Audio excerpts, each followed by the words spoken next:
Hey, this is Dave with Explorna.com, and this is The Factory in Franklin, Tennessee.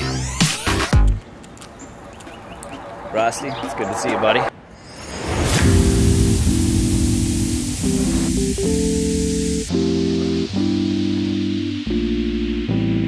If you're into artist spaces, an industrial vibe, awesome bars, ice cream, and really great restaurants, The Factory at Franklin is the place for you to come check out. This place even has a friggin' blacksmith, man. He's not here right now, but this is a legit, real blacksmith. I wonder if he's been featured on any of the cool TV shows that I watch.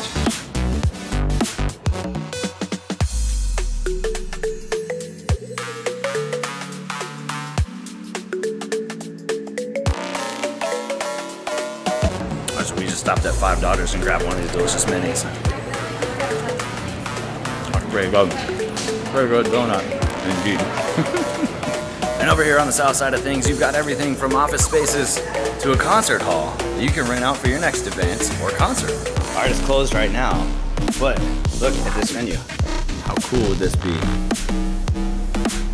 So that does it for me today at The Factory in Franklin. Thanks for watching, everybody.